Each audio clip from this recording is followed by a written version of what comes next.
विजय के सुख या पराजय के दुख का प्रश्न ही नहीं उठता। और जो न विजय से सुखी हो और न पराजय से दुखी, वही स्थित प्रज्ञ है। इसलिए हे पार्थ, कर्म के प्रतिफल की चेष्टा न करो। तुम तो केवल वही करो जो तुम्हारे वश में है, अर्थात अपने धर्म का पालन करो। यही कर्मयोग है पार्थ, यही कर्मयोग है। इस रहस्य को समझो पार्थ कि तुम्हारे पास तो केवल करने या ना करने का विकल्प है, किंतु कर्म के अंत पर मनुष्य के अधिकारों की सीमा समाप्त हो जाती है। कर्म का परिणाम मनुष्य के वश में नहीं है। तुम सर्वश्रेष्ठ धनुर्धर हो, परंतु यदि तुम्हारा आखेट तनिक भी इधर से उधर हो जाए तो तुम चूक जाओगे।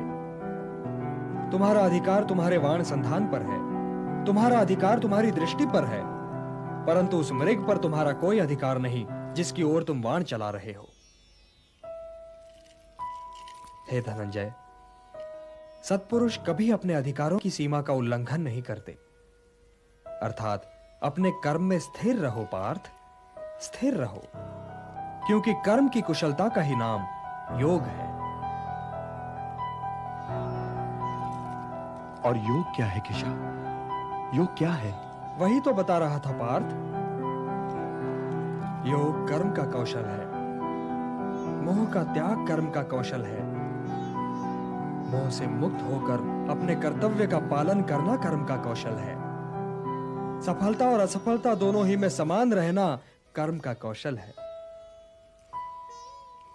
बुद्धि युक्तो जहातीह उभे सुकृत दुष्कृते तस्मात् योगाय युज्यस्व योगः कर्मसु कौशलम। हे केशव, किंतु मैं मुनि या स्थित प्रज्ञ को पहचानूंगा कैसे? उसकी पहचान क्या है?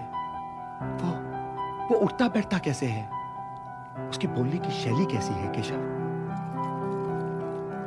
उसे पहचानने में तो कोई कठिनाई ही नहीं है पार्थ। प्रजहाति यदा कामान सर्वान् पार्थ मनोगतान् आत्मन्येवात्मना तुष्टः स्थित प्रज्ञस्तदोच्यते। उसी की भांति तुम अपनी कामनाएं त्याग दो। अपने व्यक्ति सुख दुख से परे होकर अपने स्वयं में संतुष्ट हो जाओ पार्थ।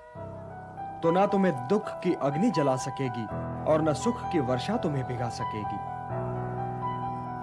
हे पार्थ, स्थित प्रज्ञ वो मुनि है जो सुख और दुख दोनों ही में समान भाव रखता है, और कोई उसका यह संतुलन तोड़ भी नहीं सकता। जब उसके शब्द बाहर निकलते हैं तो मन में तैरते दुख और सुख से बाहर नहीं निकलते, बल्कि आत्मा की अथाह गहराइयों से बाहर निकलते हैं। वो मोह की भाषा नहीं बोलता, वो निष्काम कर्म की भाषा बोलता है।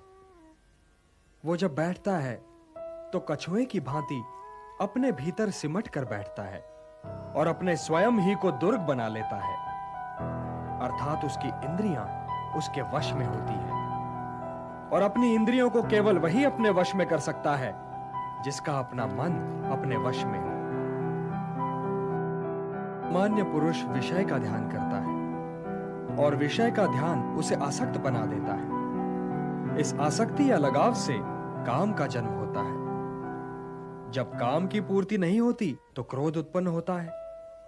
जब क्रोध उत्पन्न होता है तो विषय के प्रति मोह और बढ़ जाता है, और जब मोह और बढ़ जाता है पार्थ, तो सोचने की शक्ति भटक जाती है। जब सोचने की शक्ति भटक जाती है तो बुद्धि का नाश होता है।